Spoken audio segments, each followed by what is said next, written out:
Hello, my name is Brian McDonald. I'm a senior research assistant at Oregon State University, and today I'm going to talk about the second of our third anthracnose trials that we conducted in 2020. Before I get into our trial, first I wanted to cover some best management practice for anthracnose. Most of this research has been conducted by Rutgers University, and they've done some fantastic work looking at nitrogen rates, top dressing, mowing heights, irrigation, growth regulators, and I'll just touch on some of the critical ones. I have a link here for one of the documents that I pulled this from, but there are quite a few documents that they've published over the years. First of all, the recommendation for summer nitrogen is 2.4 to 3.6 pounds of N per 1,000 square feet. As we know, anthracnose is a disease of weak turf, so nitrogen may be the most critical ingredient in keeping and helping reduce anthracnose infections. The 3.6 pound rate is more appropriate for a course that's very lean going into the summer. The latest discoveries they've made is that potassium can reduce microdochium or reduce anthracnose disease and should be applied every 14 days at a 2-to-1 or 1-to-1 ratio with nitrogen. So that's nitrogen is twice as much as potassium or at the same level. And soil K levels should be greater than 50 parts per million using a Mehlich 3 test.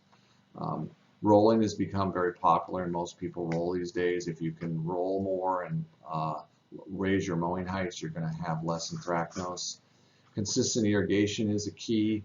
You don't want drying and wetting cycles. Unfortunately, a lot of golf courses dry their greens down for golf tournaments, which is necessary. So you just have to manage that the best you can.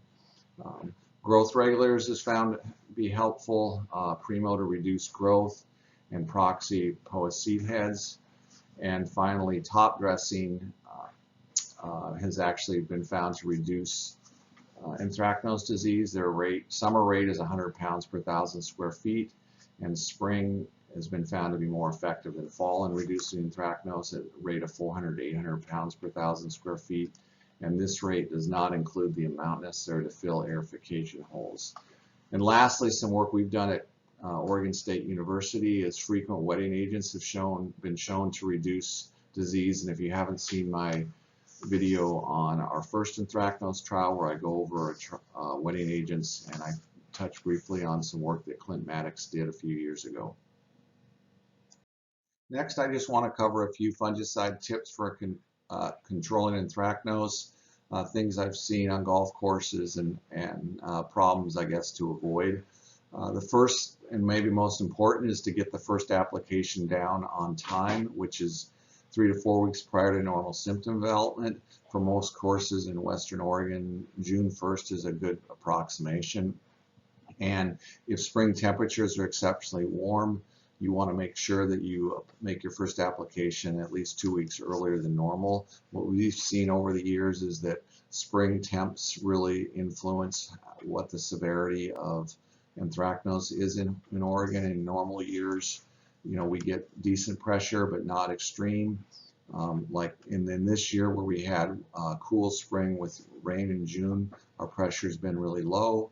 But when we have exceptionally warm weather in spring, we get high pressure.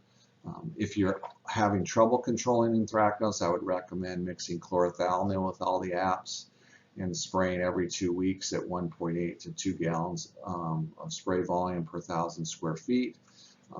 Use DMIs early in your program and keep them spaced at least 4 weeks apart. The two exceptions of that are Brisquet and Maxtima, which do not have the same growth regulating effects as the other DMI fungicides.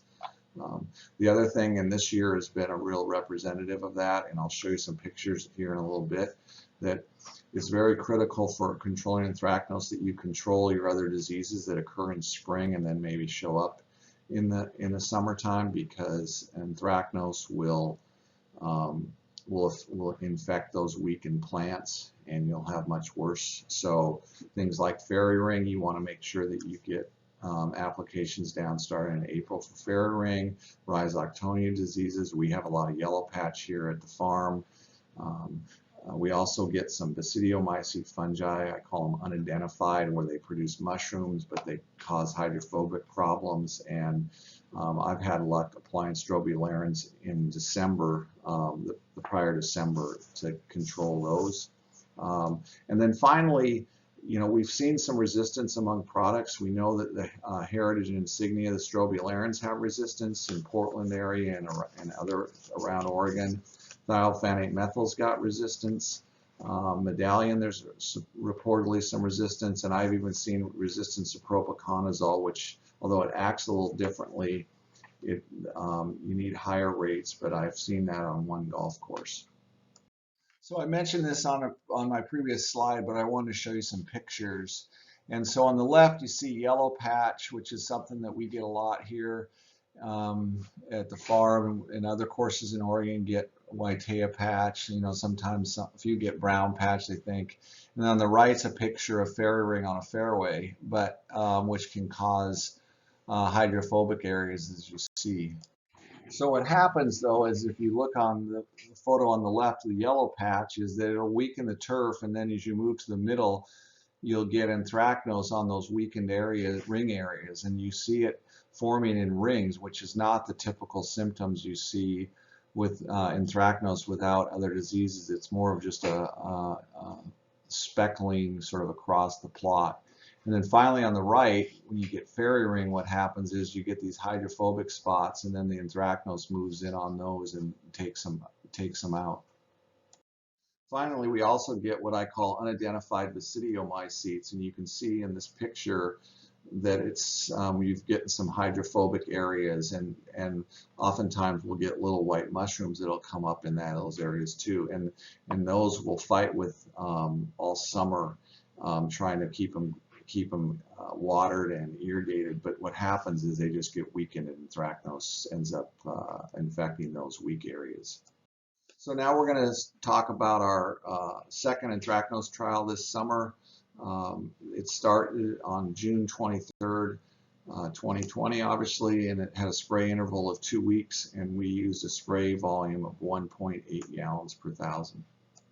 So here are the list of treatments I'm going to cover in this trial, and before I do, I just want to point out something that oftentimes companies put treatments into trials, whether it's anthracnose, microdochium, or other diseases, and they're trying to figure out something specifically about certain products or combination of products, and they're not necessarily designed to be complete rotations. So you have to look at these with some judgment and figure out which one of these are something you would use as a complete rotation, and which ones are just individual products. So treatment 2, which is a combination of daconil action of Pier 2 and Primo.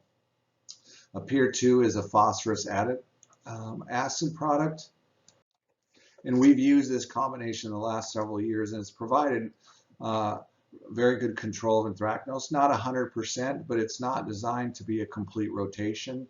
And a Pier 2 has the pigment, so it provides a nice green up benefit, which you may or may not like. Treatment 3 is a three-way rotation of heritage action plus Primomax rotated with daconil action plus Primomax rotated with Valista plus Primomax. And this is closer to a complete rotation, although I would probably add a DMI at the start, and on the second application I would put a Pier with daconil in the second application, and then maybe after the Valista Primomax I'd rotate to a completely different mode of action, depending on which diseases I had problems with on my golf course. The fourth application or fourth treatment is Brisquet, which is a mix of difenoconazole and azoxystrobin applied at 0.72 ounces.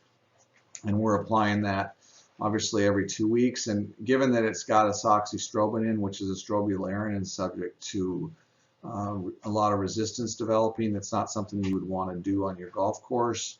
Brisquet is one of the 2 DMI products, along with the new Maxtima, which I'm going to talk about in a minute, which is made by BASF, that does not have growth regulating properties like the other DMIs, so you can use it in the summer heat, which is a really valuable thing. But when you're talking about applying Brisquay, you always have to keep in mind, are you applying azoxystrobin or some other strobilurin with other products, whether it's Heritage Action, like on treatment 3, or you're applying Insignia with a product from BASF, because it's often mixed. And you just got to be aware you don't overuse it, because we have seen a fair amount of resistance with strobilurin products on Anthracnose. Treatment number 6 is Acernity. It's a new product from Syngenta, and it's a combination of solatinol, which is an SDHI mode of action, along with difenoconazole, which is the same DMI in Brisquay.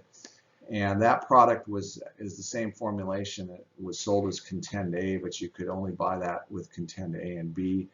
And it was I've used it quite a bit testing on microdochium patch, and it's pretty effective. I'm looking forward to seeing how it does by itself on Anthracnose. Number 10 is Ambient Plus. It's a pigment only, and last year we applied it with Duraphyte, the Simplot's phosphorus acid product, and got extremely good control, better than what I was expecting with just a phosphorus acid and Ambient Plus. I wouldn't count on that every year. And I think one of the things that's a challenge with pigments is that how much of it is masking from the pigment and how much is stress reduction or actual reducing disease. Maybe it's you're getting the plant defense system to to increase by its application. It's sort of a big mystery, or it's a challenge to figure out how much is from what. So we're just trying to apply that and see what we can expect, or how much disease reduction we could get from just the pigment. Unfortunately, this year, because our pressure is so low, it's hard to make any conclusions. The 16th treatment is the first rotation from BASF. It's a rotation of Maxtima on the first app, and then after that, Mix is rotated. So Maxtima is the first, and then the second app is Maxtima plus Incardis plus Insignia. That's rotated with Maxtima plus Civitas plus Affirm, and then it goes back to the Maxtima plus Incardis plus Insignia. Incardis is Boscalid, which is sold as Emerald, and that's primarily a dollar spot material. And since we don't have a lot of dollar spot pressure in Oregon, and Maxtima has activity on dollar spot, I would probably take that out in a program in Oregon. But that's a very interesting rotation. I'd be curious to see, Civitas, how that affects things. And that actually, did very well in our trial this year. The 17th is Navicon plus Primo, rotated with Lexicon, Affirm, Signature, Extra, and Primo. And Navicon is basically Maxtima plus Insignia, a combination, so it's got a broader mode of action. Lexicon is SDHI with Insignia, and it's you got Firm and then Signature Extra. So it's interesting because you're kind of comparing Signature Extra with the pigment here, with Civitas with the pigment above in treatment 16. So it's kind of an interesting combination. Both of these are probably Cadillac programs in terms of expense, and you'd expect very good control with them, and we did see that in our trial, and very good quality. But like I said, our pressure was not very high. Lastly, we have Mirage, which is tebuconazole plus Strescar rotated with Signature Extra plus Dacano Weatherstick. And this is a rotation I've probably been in my trials for over 10 years, and it's consistently ranked at the top of the trial. So it's a very strong rotation, and I wouldn't hesitate to use it. I would probably add some different modes of action depending on the diseases I had in my golf course, but Bayer has got a strong program there. Before I show you some of the photos from the treated plots, I wanted to show you some of the untreated plots. And one of the challenges with doing disease work is that you often don't get consistent pressure across the whole green.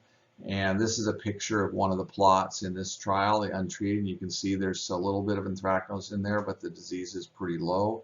On the next slide, I'm going to show you some pictures from plots on the same green but in a different trial.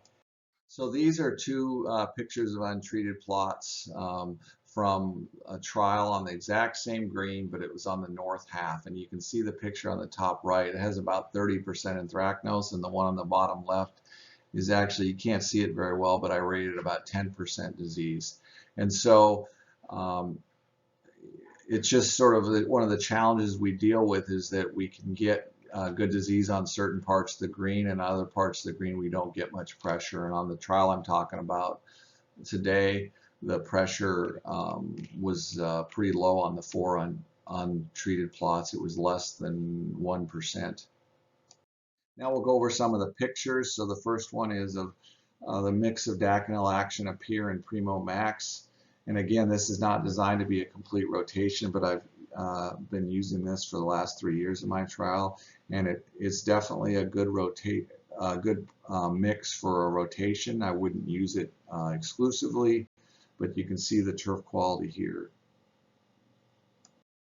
The next photo is of the 3-way rotation of Heritage Action plus Primo Max rotated with Daconil Action and Primo Max and Valista and Primo Max. And so we've sprayed 4 apps to date on a 2-week interval. So the last application was made on 8/4, and it would have been a Heritage Action and Primo Max. This is closer to a complete rotation, and it has provided good control in our anthracnose trials in the past several years. The one concern that you would want to make sure of is that you don't have strobilurine resistance, because Heritage is a strobilurine. Here's a picture of Brisquay applied at 0.72 fluid ounces. Again, we've made 4 apps to date at 2-week intervals. For those of you who don't know, Brisquay is a combination of difenoconazole and azoxystrobin. Obviously, you wouldn't want to make this app exclusively repeatedly, because with azoxystrobin, you're making repeated strobilurin apps, which would quickly lead to resistance. The big benefit for Brisquay is that it does not have the same DMI effects as some of the other DMI fungicides, like Torque or Trinity or some of the other ones. The only other exception would be Maxtima. But this, if you're worried about, if you need to apply a DMI in the summer heat, this would be a good choice. But you just make sure you have to manage your azoxystrobin, especially if you're applying other products with strobilurins. This is Acernity. It's a new fungicide released from Syngenta at 1 fluid ounces, 4 apps. This is one of my early exposures to it, so although I have worked with it on microdocium patch and is effective, it's a mix of solatinol, which is an SDHI, with difenoconazole, and it's doing a good job here, so I'm excited to have another product that is active on anthracnose. I look forward to looking at it more in the future.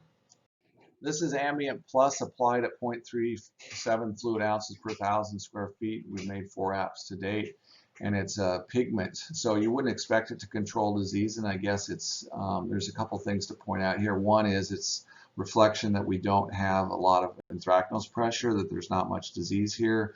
What we've noticed previously is that anthracnose or that Ambient Plus provides good turf quality. It tends to mask anthracnose a little bit, and it tends to reduce the disease somewhat. What's interesting else about these pictures that I noticed is that there's a lot of basidiomycetes or sort of fairy ringish stuff in a lot of these pictures. And here's an example where if you had products that could control that, you would improve the turf quality. And this is not put in here with the expectation that you're going to apply it by itself, but just as again, a curiosity to see if it would reduce disease versus untreated. This is a photo of BASF rotation number 1, which is the first app is at 0.6 fluid ounces of Maxtima. And then the subsequent apps are rotating Maxtima plus Incardus plus Insignia with Maxtima plus Civitas plus Affirm. I'm guessing that this is a Cadillac app, and the quality is really high, as you'd expect. Here is a photo of the BASF second rotation, And this rotation rotates Navicon plus Primo Max with Lexicon plus Affirm plus Signature plus Primo Max. Navicon is a mix of Maxtima and Insignia, so you're getting a strobilurin plus the DMI. Again, the DMI and Maxtima here does not have the same growth regulating properties as most of the other DMIs, so this is a great product to use in the summer, and you can see here it's providing great disease control and excellent turf quality. Lastly, here's a picture of a bare rotation of Mirage at 1.5 fluid ounces rotated with Signature Extra plus Dacano Weather Stick. And this is a combination or rotation that I've had in my trials for over 10 years, and it's consistently ranked near the top of the list in terms of turf quality and disease control. And one of the things you have to remember is both Mirage and Signature Extra have the stress guard pigment, which adds a bit of color and generally improves turf quality.